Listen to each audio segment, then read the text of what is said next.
Guys, nagpagawa ako ngayon ng balon para sa aming tubig. Dahil naku po, problema nga ng tubig dito sa amin. Mga ilang buwan na ngayon wala pa rin kaming tubig. Siguro, ewan ko kung kailan babalik ang supply ng tubig dito sa amin sa Samar ha. Kala ko Manila lang nagkakaproblema sa tubig, pati pala sa Samar. Kaya ako nagpagawa ko ng balon. Sa salita namin, ukad. So ito aking mga pinsan, kamag-anak, sila yung aking mga inutusan na gumawa ng balon. So ito yung unang step ngayon, naghukay sila. So pagkatapos ito mamaya papakita ko sa inyo. Yung susunod, anong susunod na gagawin nyo? Lagyan daw ng hollow blocks. Tsaka check natin yung tubig mamaya.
Guys, puntahan natin ang balon kasi sabi daw may tubig na daw.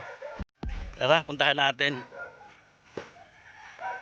May tubig na. Sigurado kayo? Ay, ayan nga ang tubig. Ayan. Ayun, may tubig. Tingnan natin tubig. Oh, eto na yung tubig.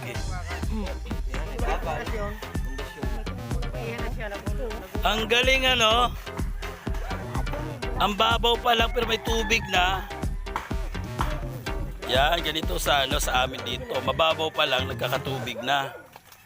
So yan, kailangan abangan na yan ng hollow blocks baka mamaya. Galing, galing. So, hintayin ulit natin na makita ang tubig talaga, yung pinaka pag luminaw na yung tubig mamaya. Para mo na pag lumipat. Kasi ito na bahala nila nga nakabaon. Saan dami nilang audience Oh, tingnan mo yung mga audience nila. Oh, mga audience. Ay hanap panahon. Bahay kun mao na niyo naukan. Ang pala niya masita. Ito na pala yung materyales ko, dumating na para sa aking balon. Ayan. Ito na. So ina-arrange lang nila ang mga materyales ko para masimulan na yung construction ng nung balon ko. So ito yung steel bar, yung semento. Ayan, kompleto na. Ayan si Manong driver. So ito na yung ito na yung hollow blocks, kompleto na. Kaya tingnan natin mamaya, makikita natin kung paano gawin ang balon, ang ukad dito sa Samar.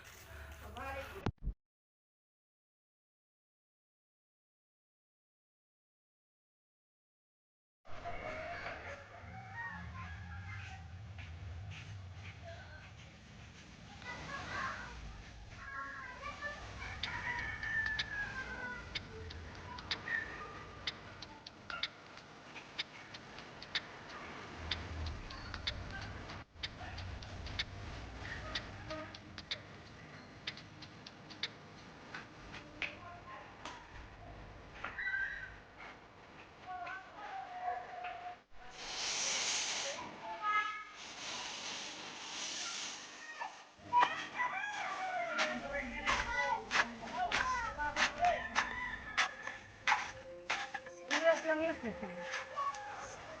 Sibuyas limon lang yun.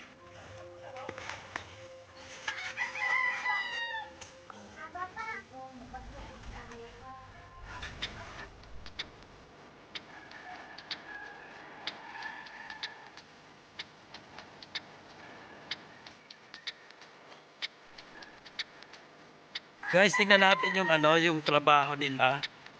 Ito, ano na sila nung ano, bakal. Ayan. So, simula na ng bakal, maglalagay na rin sila mamaya ng hollow blocks. So, nakita nyo yung tambak ng lupa, oh. Ang dami. At saka ang ganda ng kulay ng lupa niya kasi buhangin. Eto. Ayan. Oh, kumusta kayo dyan? Okay lang. Kontak lang. Ano nang balita dyan? Kaya pa ba? Kaya pa. Kaya pa. Ayan. Ganda ng tubig, oh. Hindi pa siya tapos pero makikita mo na yung tubig ang kulay. Ano na, bali hindi siya kulay pula. Tulad nung kanina. Ayun siguro pag hindi lang magalaw yan, ang ganda ng kulay niya.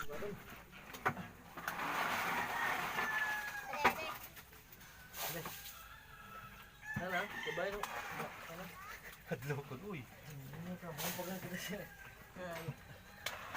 Eto, nagsimula na sila nung ano, pagsisemento kaya lang na-delay dahil sa ano, ang lakas ng bukal ng tubig.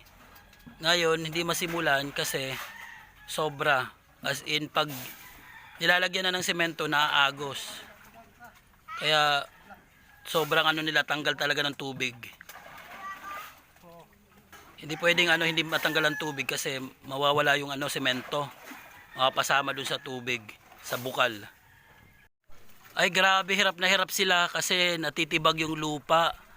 Malambot kasi ang lupa, buhangin na. Kaya ayan. Ayan no, kanina okay na yun eh. Ang laki ng lupa na natibag. Nakakatakot. Pero ito, sana maayos na yan dyan kasi yung ano, yung tawag nito, yung ano ng tubig, ang lakas. Ayan, para sana maagapan para tuloy-tuloy na maayos yan.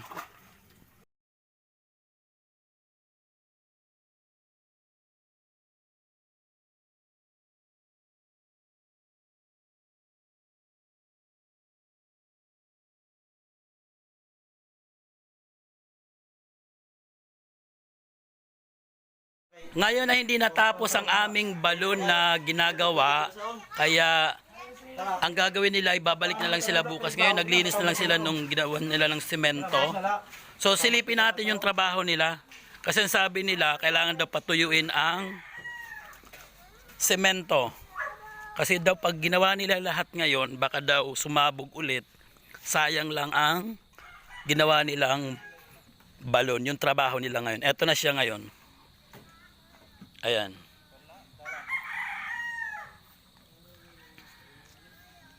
So bali 70% na siyang tapos.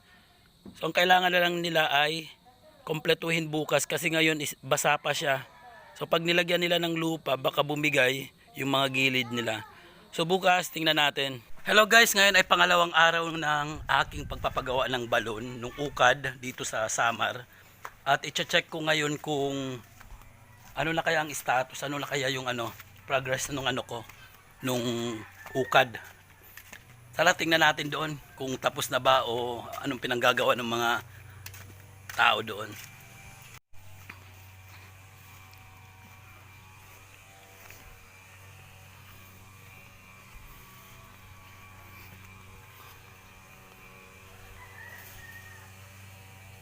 So ito na yung ano, status ng ano nung ukad.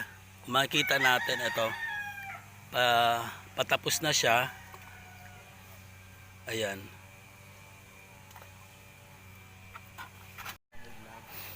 So anong problema ng ano ng ukad natin kahapon? Problema po ng ukad kahapon. Ang nagtatrabaho ang problema po. Ba't ang nangyari sa mga nagtatrabaho? Nanghihina. So ayan, okay na siya. Konting ano na lang, konting kembot na lang, matatapos na. So ayan, check natin mamaya ulit.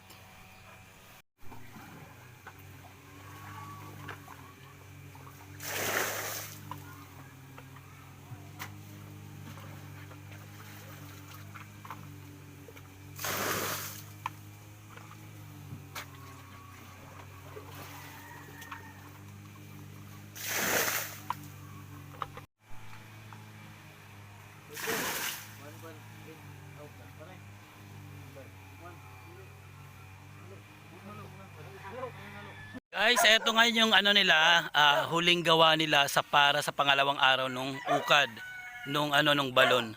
Check natin kung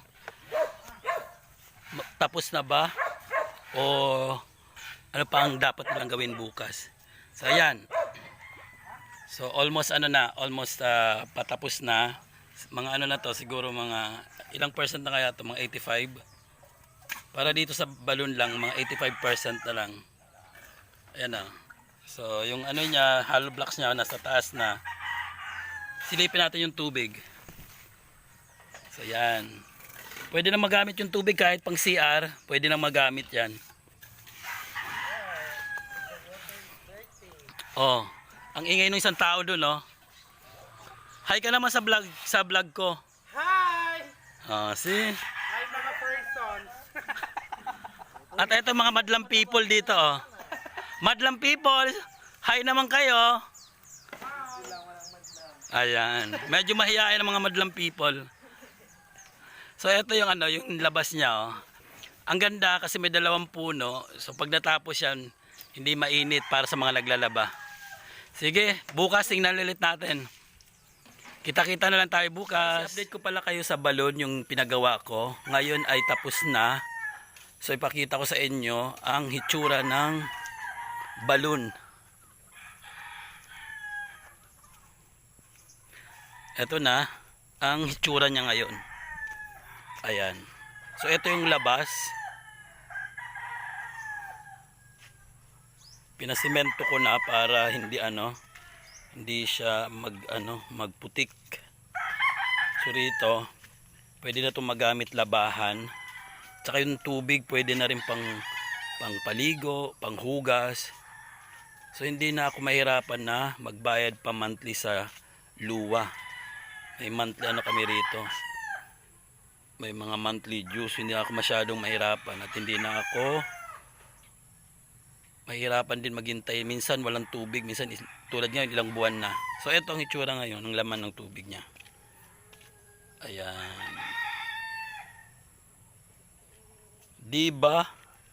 Ang linis ng tubig. Nilagyan ko yan ng pinalagyan ko yan ng chlorine. So ayan. Pwede na guys. Kung pwede nga lang mainuman, kaya lang kasi malapit sa CR, so hindi natin pwedeng inuman. Yan yung tabo. So ginagamit namin tabo. Yan, tabo. Ito, yan.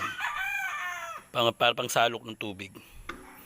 Ganyan lang, tipid tips para hindi laging nawawala ng tubig at saka wala nang isipin ng monthly dues, pambayad sa tubig. Ayan, maraming salamat sa panunod.